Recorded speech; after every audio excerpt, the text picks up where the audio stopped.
membawa siwak-siwaknya. Nabi Muhammad beliau mandangnya cukup lama.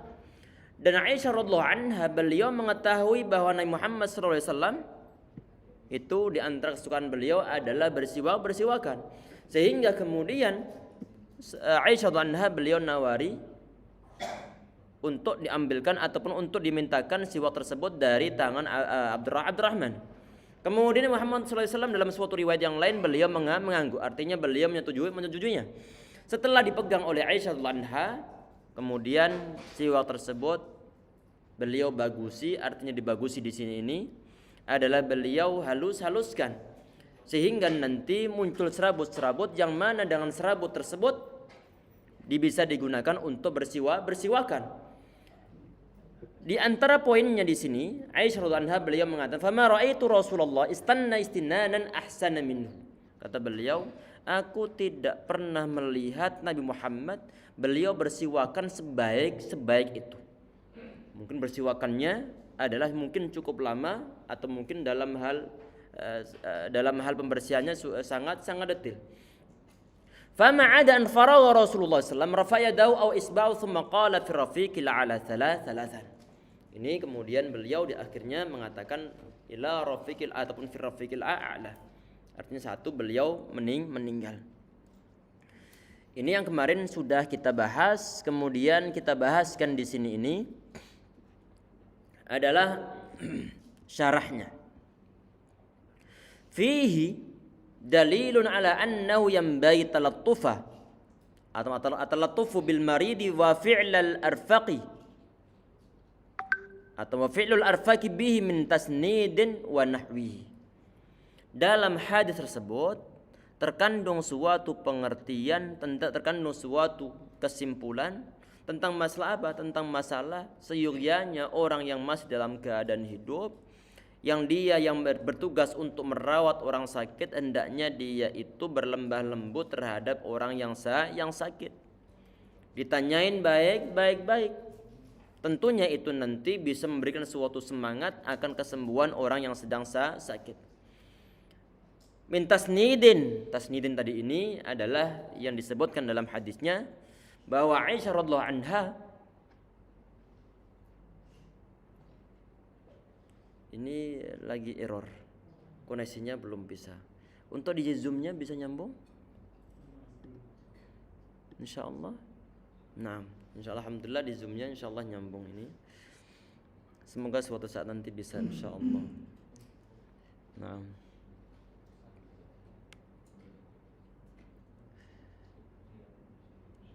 Di dalam hal ini ya ikhwah sekalian, ini juga beliau membahas ini, fihi dalilun ala annahu yuhibbu siwaka mahabbatan azimah, bahwa Nabi Muhammad SAW itu beliau yuhibbu siwaka, beliau sangat mencintai ataupun senang untuk bersiwakan. Senangan beliau sangat besar di sini. Artinya beliau sangat menyukai untuk bersiwakan. Sehingga dalam keadaan terjepit pun ataupun dalam keadaan beliau sudah berada di ambang ajalnya, beliau masih sempat-sempatkan untuk bersiwakan. Di dalam hadis ini menandakan bahwa beliau Nabi Muhammad SAW itu beliau tidak ingin tercium dari diri beliau bau yang tidak sedap.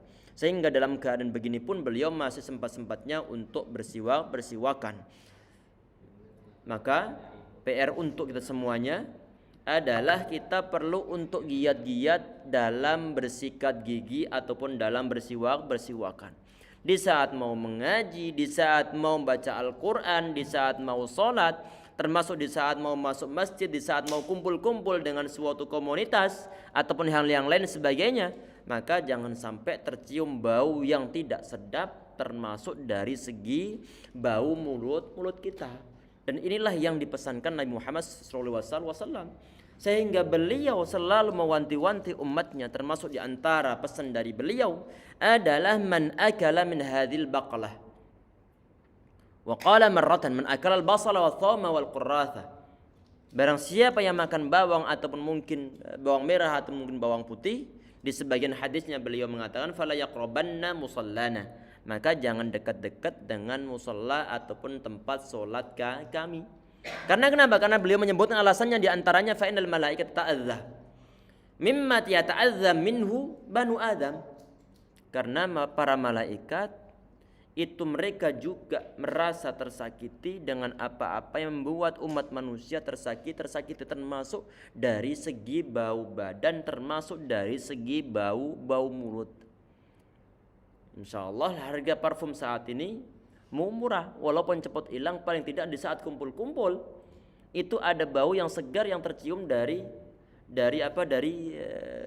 tubuh kita. Ini seharusnya kaum laki-laki begitu. Tapi justru yang terjadi di masyarakat adalah justru yang tercium wangi itu adalah bau kaum perempuan. Adalah bau kaum perempuan. Di saat kita naik motor berpapasan nih dengan mbak-mbak, tercium baunya. Padahal nggak diperbolehkan bagi mereka. Nggak diperbolehkan. Untuk yang laki-laki mestinya begitu. Sehingga silakan nanti kalau seandainya di rumah atau mungkin belum terperhatikan oleh kita, maka kita perlu untuk menyediakan parfum. Nggak jadi masalah kalau seandainya parfumnya yang berbentuk yang kecil sebotol segini dibawa kemana-mana, nggak jadi masalah. Mau sholat dipakai, nggak jadi masalah. Mau ngaji kemudian dipakai, biar tercium suatu bau yang segar. Ini adalah Nabi Muhammad SAW, beliau menyukai bau-bau yang semacam ini. Termasuk nanti penjagaan beliau dari biar nanti tidak tercium bau yang tidak sedap adalah beliau bersiwakan di saat beliau mau meninggal di sini. Kemudian di poin berikutnya di sini beliau mengatakan wa fihi husnu adabi Aisyah wa ma'rifatuha. Ini tentang baiknya adabnya Aisyah radhiyallahu anha serta pengetahuan beliau. Haitsu arafat dzalika fa akhadhathu lahu. Termasuk adabnya Aisyah radhiyallahu anha terhadap Nabi Muhammad SAW serta pengetahuan beliau tentang keadaan Nabi Muhammad yang mana beliau sangat mencintai ataupun suka tentang siwakan. Sehingga di saat saudara laki-lakinya bernama Abdurrahman membawa siwak dan Nabi Muhammad beliau memandangnya, beliau ini tanggap tentang apa yang diinginkan oleh Nabi Muhammad SAW. Sehingga kemudian karena beliau adab terhadap Nabi Muhammad, beliau nawari terlebih dahulu. Nawarkan apakah beliau mau siwak tersebut ataukah tidak. Saat Nabi Muhammad beliau di sebagian riwayat beliau memberikan suatu isyarat an-na'am dan menggunakan kepala beliau mengangguk. Kemudian Aisyah anha beliau meminta kepada Abdurrahman untuk menyerahkan siwaknya. Beliau menawari di sini ini, faqultu akhudhu lak ya Rasulullah. Apakah siwak ini perlu untuk ana minta, untuk ana ambil, untuk engkau? Kemudian dijawab Nabi Muhammad SAW dengan angkuhan kepala beliau. Wa aidan dan juga famin kamali ma'rifatiha annaha lam tadfa'hu lahu hina khadhathu. Dan termasuk di antara kesempurnaan pengetahuan beliau terhadap Nabi Muhammad SAW itu adalah beliau tidak langsung mengambil siwak tersebut dari tangan Abdurrahman dan tidak langsung disodorkan kepada Nabi Muhammad SAW. Karena kenapa? Karena kemungkinan siwak tersebut belum dalam keadaan rapi terlebih dahulu. Belum siap untuk dipakai. Karena mungkin masih berupa batangan kemungkinannya. Sehingga Aisyah radhiyallahu anha beliau di antara bentuk kecintaan terhadap Nabi Muhammad ini beliau mempersiapkan agar siwak tersebut siap untuk dipakai. Mungkin dengan cara digigit oleh beliau. Sehingga sebagian riwayat bahwa di antara kebanggaan Aisyah terhadap istri-istri Muhammad SAW yang lainnya itu adalah ataupun yang sering disampaikan oleh Aisyah radhiyallahu anha bahwa di sana Muhammad beliau meninggal, ludah Nabi Muhammad dengan ludah Aisyah itu bersatu. Di mana? Di dalam siwak tersebut. Karena awal-awal digigitin, kemudian setelah digigitin dalam keadaan rapi, dalam keadaan siap pakai, kemudian diberikan kepada Nabi Muhammad SAW. Kemudian liyakuna aliyana lahu. Jadi tadi dirapikan terlebih dahulu, di sebagian riwayat adalah fatayyabtuhu, artinya dibuat rapi, ataupun sebagian riwayat adalah mungkin dikasih parfum. Nanti insyaallah ada penjelasannya. Li'annahu fi halad dha'fin.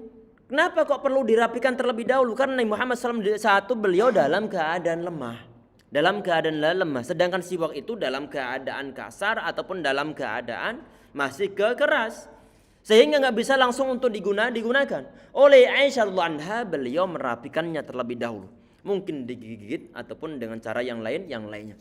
Wakila ada sebagian qil di sini ini. Sebentar di sini waqtu fi qawli fatayyabtuhu.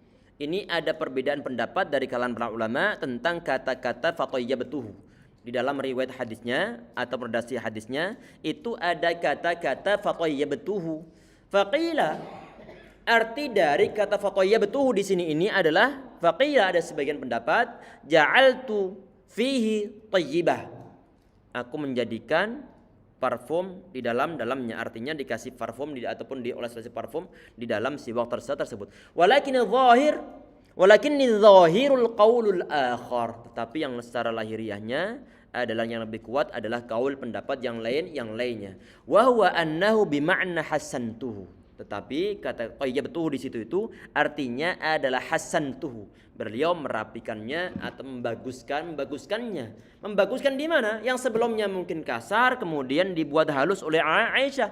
Yang sebelumnya mungkin masih keras kemudian dibuat lemes oleh Aisyah dengan cara digigit. Faja'altuhu layyinan tayyibah. Dijadikan lemas li'annaha fi hal isnadir rasuli ilaiha, karena saat itu Nabi Muhammad dalam keadaan lemah sehingga kemudian beliau bersandar kepada Aisyah radhiyallahu anha walam takum, dan Aisyah radhiyallahu anha beliau tidak berdiri karena Nabi Muhammad bersandar kepada beliau. Wa li'anna tiba idza ju'ila fi siwaki adarra bil lisah. Ini sebagian alasan. Tadi alasan yang pertama itu adalah apa tadi itu? Adalah li'annaha fi halal isnadil rasuli ilaiha. Alasan yang kedua adalah kenapa ini kata tayyabtuhu kok diartikan hasantuhu? Adalah karena kalau seandainya tayyabtuhu di situ diartikan bahwa itu dikasih parfum, kemungkinan nanti parfum tersebut ataupun bau wangian tersebut akan membuat ataupun membahayakan lisah ataupun gusi Rasulillah. Karena kalau misalnya kita itu naruh sikat gigi ataupun naruh parfum di dalam sikat gigi ataupun dalam siwakan, kemungkinan nanti akan perih ataupun mungkin paling tidak nanti akan malah tidak berefek baik. Karena parfum ini walaupun wangi kalau kita jilat tentunya rasanya akan berlainan. Sehingga di sini qaul yang sahih itu adalah tayyabtuhu diartikan hasantuhu, dibuat halus sehingga nanti siap untuk pakai. Wa qila sebagian qil innahu yuharriku araqul juzam, bahwa nanti kalau ini siwak ini diberikan parfum, diberikan wangi-wangian, maka nanti keberadaan wangi-wangian tersebut ini sebagian qil saja, sebagian pendapat. Ini nanti dia akan mengaktifkan urat penyakit kusta. Allahu a'lam. Apakah ada dasarnya? Ada suatu hadis, memang cuman hadisnya adalah hadis yang dhaif. Nabi Muhammad beliau mengatakan di sini ini bahwa inna yuharriqu araqul juzam. Ini hadisnya adalah hadis yang lemah. Karena di sana ada sebagian riwayat yaitu dari Qabisah bin Dzu'aib. Ini beliau termasuk di antara perawi yang lemah. Kemudian di poin berikutnya waqaluha, perkataan Aisyah radhiyallahu anha fihi kamalu quwwati sallallahu alaihi wasallam wa jaladahu al ibadati. Di dalam hadis tersebut Nabi Muhammad SAW kan beliau dalam keadaan lemah, tetapi beliau masih bisa maksa-maksakan diri untuk bersiwakan. Artinya walaupun lemah, kalau dalam hal ibadah maka beliau tetap dalam kondisi bisa untuk beribadah walaupun dengan sekedar untuk sikat gigi. Li'annahu yuqawwi nafsahu 'alal ibadah, karena beliau menguatkan diri beliau dengan ibadah. Di sini berarti beliau bisa masakan diri beliau untuk beribadah termasuk dalam siwakan walaupun toh dengan tenaga yang tersisa. Wa qalu fi rafiqil a'la, perkataan beliau rafiqul a'la yang beliau ucapkan sebanyak 3 kali, ataupun dalam satu riwayat atau fi riwayatin fa'araftu annahu khuyira. Kata beliau, kata Aisyah radhiyallahu anha, bahwa Nabi Muhammad SAW itu beliau dalam suatu hadis yang sahih ini kata beliau bahwa sebelum beliau meninggal, ini ada sebagian riwayat, ini adalah tentang innahu lam yuqbad nabiyyun hatta yura maq'aduhu minal jannah thumma yukhayyar. Jadi ada suatu hadis yang sahih.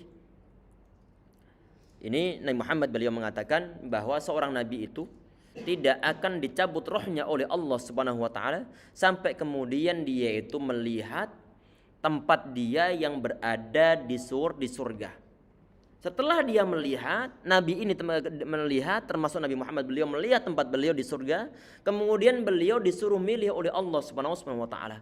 Summa yukhayyar ini ataupun khuyira yang dimaksudkan oleh Aisyah radhiyallahu anha dalam hadis-hadis ini, dalam sebagian riwayat. Artinya beliau disuruh untuk milih.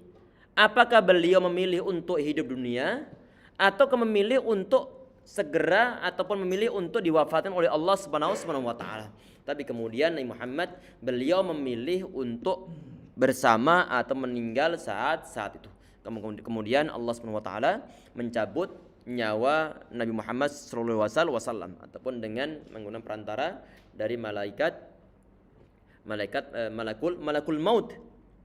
Ini hadisnya adalah hadis yang sahih bahwa di sini Nabi Muhammad SAW ataupun para nabi di saat mereka itu mau dicabut nyawanya, maka mereka disuruh milih apakah masih di dunia ataukah meninggal. Tapi kemudian termasuk Nabi Muhammad beliau memilih meninggal. Itu yang dimaksudkan oleh Aisyah radhiyallahu anha dalam poin ini, fa'araftu annahu khuyira. Jadi saat Nabi Muhammad beliau mengatakan rafiqil ala 93 kali, kemudian Aisyah beliau menyimpulkan fa'araftu annahu khuyira. Beliau tahu bahwa Nabi Muhammad beliau telah memilih untuk siapa? Memilih diwafatkan oleh Allah Subhanahu wa taala dengan rafiqul a'la, yaitu alladzina an'amallahu 'alaihim an-nabiyyin was-siddiqin wasyuhada'i was-shalihin, yaitu beliau meninggal dibersamakan dengan para nabi dan juga orang-orang yang as-siddiqin, termasuk di sini adalah para syuhada dan juga orang-orang yang saleh. Fa huwa sayyidul alamin afdhalul mustafain ataupun mustafin. Kemudian di akhir di sini beliau ataupun Aisyah radhiyallahu anha beliau menceritakan tentang keadaan Muhammad di saat beliau meninggal. Posisinya itu beliau bagaimana? Mata baina haqinati wa zaqinati. Nabi Muhammad SAW itu beliau meninggal dalam pelukan Aisyah radhiyallahu anha. Di antara dagu kepala beliau Nabi Muhammad, di antara dagu Aisyah dan juga di antara pundak Aisyah, berarti dalam rengkuan ataupun dekapan Aisyah radhiyallahu anha. Karena Nabi Muhammad SAW itu beliau sangat mencintai Aisyah, sehingga di saat hari terakhir beliau mau meninggal, beliau pengennya bersama dengan Aisyah radhiyallahu anha. Ini hadisnya juga hadis yang sahih. Sebagian riwayat dalam riwayat yang terdapat di hadis Al-Bukhari, di antara rasionalnya ini adalah ma baina sahari wan nahri. Ini artinya sama bahwa Nabi Muhammad SAW itu beliau meninggalnya adalah di antara dagu Aisyah sama di antara dada Aisyah radhiyallahu anha. Ini tentang masalah hadis yang menunjukkan bahwa Nabi Muhammad beliau sangat mencintai siwakan, termasuk di antaranya adalah di dalam keadaan beliau yang meninggal ataupun yang sebelum beliau meninggal beliau tetap mau bersiwakan. Kemudian hadis yang ke-20. An Abi Musa Al-Asy'ari radhiyallahu anhu qala ataitun nabiyya, beliau datang kepada Nabi Muhammad ataupun aku mendatangi Nabi Muhammad. Wa huwa yastaku bisiwakin, beliau bersiwakan dan menggunakan siwak. Qala wa tarafu siwaki 'an lisanihi, sedangkan ujung siwaknya itu berada di ini taraf. Sebagian riwayat tidak diartikan ujung. Jadi di saat Abu Musa Al-Asy'ari beliau mendatangi Rasulullah SAW, Nabi Muhammad beliau dalam keadaan bersiwakan, dalam keadaan ujung siwak ini berada taraf. Ini kata taraf, sebagian riwayat ini adalah ila fauq, berarti ujung siwak ini berada di pangkal lidahnya Nabi Muhammad SAW. Bukan berada di ujung lidah Nabi Muhammad, tapi berada di pangkal lidah Nabi Muhammad sallallahu alaihi wasallam.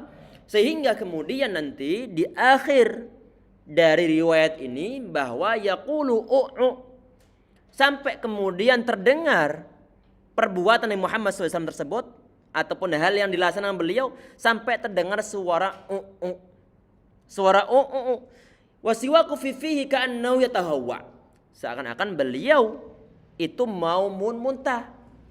Kenapa mau muntah? Karena adanya siwak ini berada di bagian dalamnya lidah, bukan berada di ujung lidah. Kalau di ujung lidah nggak akan terdengar suara mau muntah. Kalau antum misalnya gosok lidah dengan menggunakan sikat sampai di bagian ujung lidah sana akan terdengar mau muntah. Sehingga di sini ya ikhwah sekalian diambil kesimpulan oleh para ulama tentang masalah perbuatan Nabi Muhammad SAW ini, bahwa siwakan itu tidak hanya difokuskan di bagian gigi saja, tetapi juga di bagian lidah perlu untuk disikat gigiin, perlu untuk dibersihkan kotorannya. Dengan cara bagaimana? Sebagian ulama ya ikhwah sekalian mereka itu mengatakan bahwa untuk bagian lidahnya di saat nanti bersiwakan itu adalah dari depan belakang. Berarti model begini, bukan model begini. Jelas? Ini adalah di antara istihad ataupun sebagian istihad dari para ulama untuk masalah apa? Untuk masalah model siwak yang digunakan untuk membersihkan bagian lidahnya. Tadi ini untuk masalah ujung tadi ini ujung siwak berada di bagian lidah itu adalah yastannu ila fauq. Ini sebagian riwayat yang terdapat dalam Imam Ahmad. Berarti di sini ini adalah at-tarfud dakhil, ujung yang bagian dalam, bukan at-tarful kharij, bukan ujung yang bagian luar. Jelas insyaallah ya. Berarti ini adalah termasuk nanti PR untuk kita semuanya.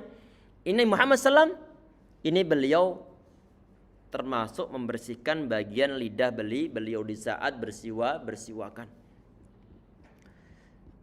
Kemudian di poin berikutnya di sini fihi, ini kesimpulan dari Syekh Nasr As-Sa'di rahimahullah, fihi anna siwaka yakunu 'al lisan. Perhatikan dalam hadis tersebut juga terkandung suatu pengertian bahwa siwak itu juga terdapat di lisan, artinya di lidah. Kama yakunu al-lisa, begitupun dilaksanakan di lisan ataupun di bagian gusinya.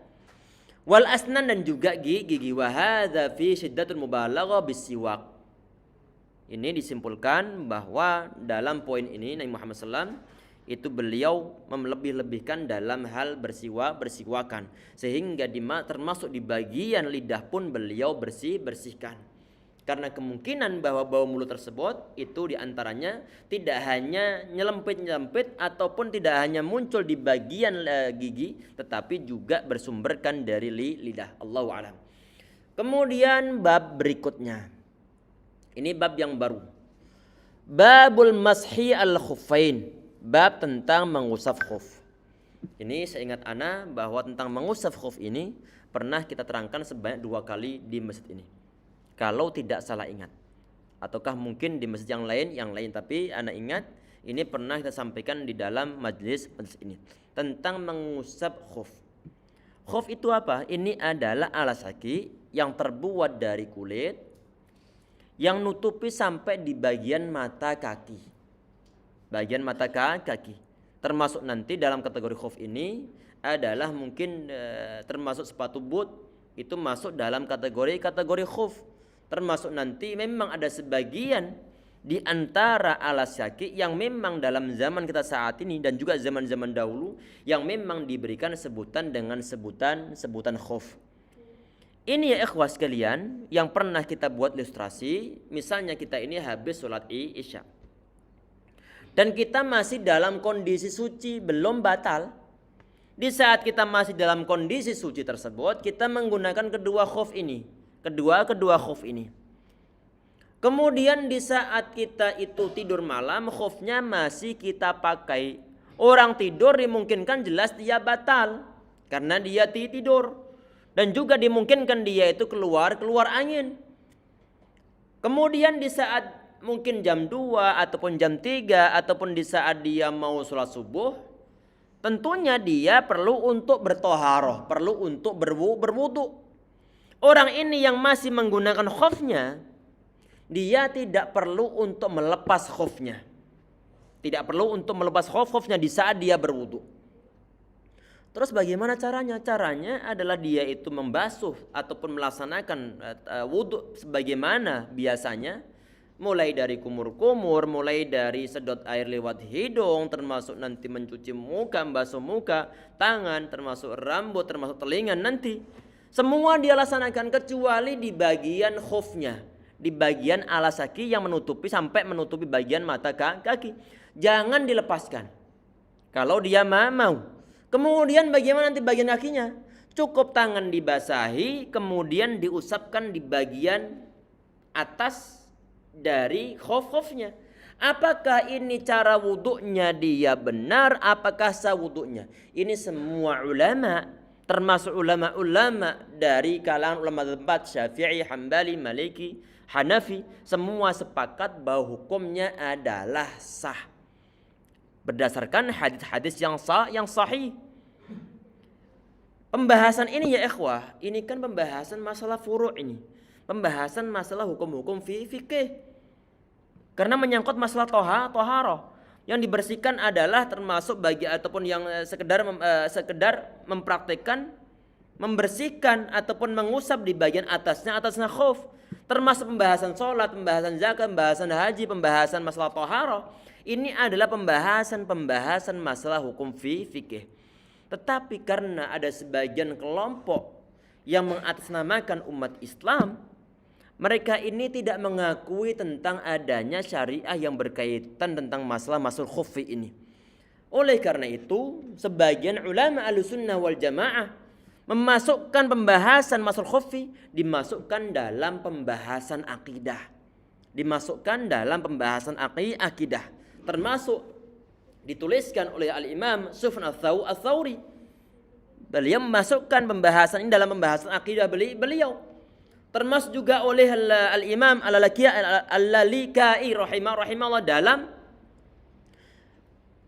Syarah Sunnah beliau, termasuk juga oleh Al-Imam Abu Hanifah dimasukkan dalam Al-Fiqhul Akbar, termasuk juga oleh Al-Imam Abu Hasan Asy'ari dalam kitab Al-Ibanah. Itu juga dimasukkan dalam pembahasan akidah. Termasuk Al-Imam Ibnu Battah rahimahullah juga dimasukkan dalam pembahasan akidah. Ataupun Syarah Sunnah yang dituliskan oleh Imam Al-Barbahari rahimahullah dimasukkan dalam pembahasan akidah. Karena orang-orang Syiah Rafidhah ini mereka tidak mengakui tentang masalah keabsahan ataupun kebolehan tentang masalah khufi dijadikan sebagai pengganti untuk mengusap bagian kaki. Yang termasuk disampaikan oleh Al-Imam An-Nawawi rahimahullah bahwa beliau ini juga mengatakan bahwa di antara sebagian umat yang mengatasnamakan umat Islam ini mereka tidak mengakui tentang al-mashu al-khufi, termasuk orang-orang Syiah, termasuk orang-orang Khawarij, wala yu'taddu bi khilafihim. Ini khilafnya mereka, perbedaan pendapat yang mereka munculkan tentang masalah khufi ini adalah perbedaan yang enggak dianggap sama sekali. Enggak jadi masalah mereka punya pendapat begitu. Artinya bahwa ini untuk Ahlussunnah wal Jamaah termasuk ulama mazhab 4 mereka sepakat tentang keabsahan al-mashu al-khufi. Jadi ini disampaikan oleh para ulama walaupun permasalahan mengusap khuf ini aslinya adalah pembahasan fikih tapi dimasukkan dalam pembahasan akidah. Kita perhatikan qaulu babul masyi al khuffain. Al masyu al khuffain rukhsatun. Kita perhatikan al masyu al khuffain. Jadi mengusap kedua khuf itu adalah suatu rukhsah. Artinya dispensasi dari Allah Subhanahu wa taala, keringanan dari Allah yang diberikan oleh Allah terhadap umat Islam, Walaupun tidak dalam keadaan darurat di sini. Bagaimana artinya? Ada orang yang dia tidak bermusafir. Orang yang lagi bermukim di rumahnya dia sendiri. Dibolehkan untuk masuk khuffi. Dibolehkan untuk masuk ala khuffain. Walaupun nanti durasinya itu hanya sekedar 24 jam. ataupun yaumun wa lailah saja, dalam masa 24 jam dia itu bisa praktek untuk mengusap kedua khuf asal syaratnya terpenuhi. Di antaranya kedua khuf tersebut ini harus dipakai di saat dalam keadaan suci, dan juga nanti khuf ini tidak terlepaskan di saat dia itu mau praktek sebelumnya. Kecuali misalkan begini keadaannya, di saat tadi itu kita pakai dalam keadaan suci memang, kemudian telah tengah malam dalam keadaan karena mungkin merasa gatal di bagian kaki, akhirnya khuf kita lepaskan. Dalam keadaan begitu maka kita masuk khufin nggak boleh untuk dipraktekkan, tetapi perlu untuk berwudu terlebih dahulu, kemudian dipakai itu khufnya, kemudian dia tidur, kemudian bangun, baru kemudian dia praktek untuk mengusap kedua khufnya. Ini intinya ikhwas sekalian adalah suatu keringan dari Allah Subhanahu wa taala. Walaupun tidak dalam keadaan darurat, orang yang tidak bermusafir diperbolehkan yaum wa lailah untuk praktek mengusap khuf 1 hari 1 malam. Sedangkan untuk orang yang sedang bermusafir adalah salasatu ayyamin bilayalihinna. Boleh 3 hari 3 malam. Asalkan dia ini tidak melaksanakan suatu hal-hal yang membatalkan masul khufi. Apa diantaranya? Diantaranya adalah jinabat. Jinabat. Orang yang berjinabat dalam keadaan junub, habis berhubungan suami istri misalnya, ataupun habis mimpi basah, ataupun habis keluar mani, maka bagaimana? Maka batal masul khufinya.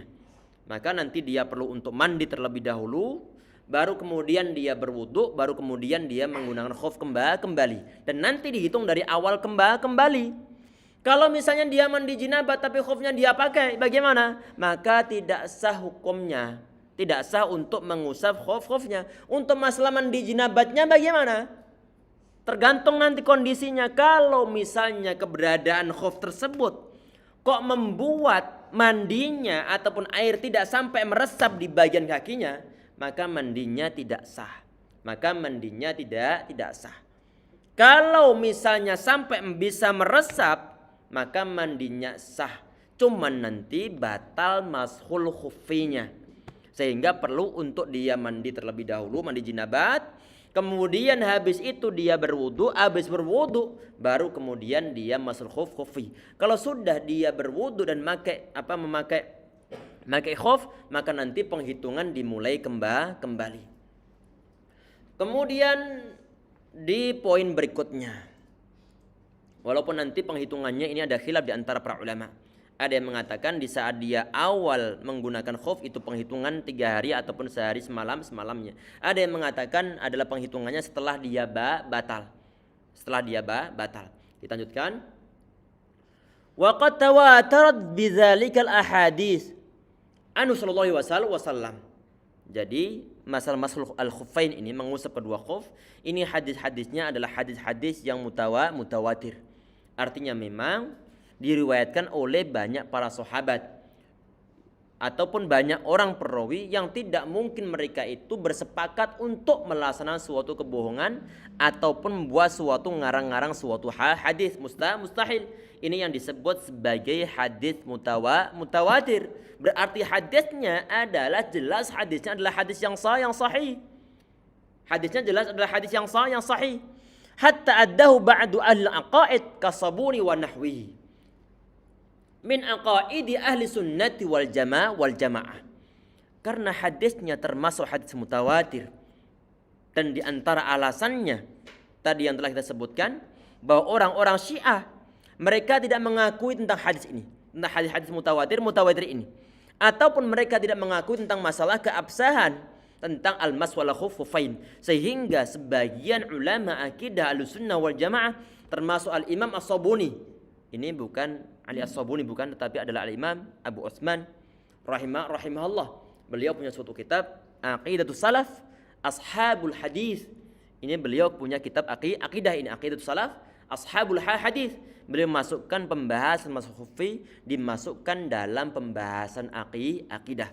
Ini beliau bernama Al-Hafiz Abu Utsman As-Sabuni rahimahullah. Ini beliau meninggal sekitar tahun 373 Hijriah, bertermasuk generasi awal. Ini beliau memasukkan pembahasan masalah mengusap kedua khuf dimasukkan dalam pembahasan akidah. Sehingga di sini Kas-Sabuni ini maksudnya adalah Al-Hafidz Abu Utsman As-Sabuni rahimahullah. Wa nahwi dan semisalnya.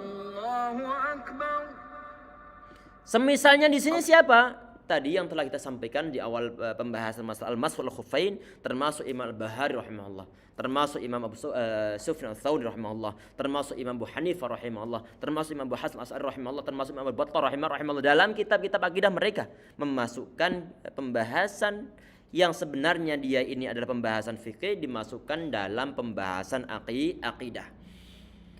Wa waqatahu yaumun wa lailatun lil muqim. Perhatikan, dan Nabi Muhammad beliau ngasih waktu ini. Wa waqatahu yaumun wa lailatun lil muqim.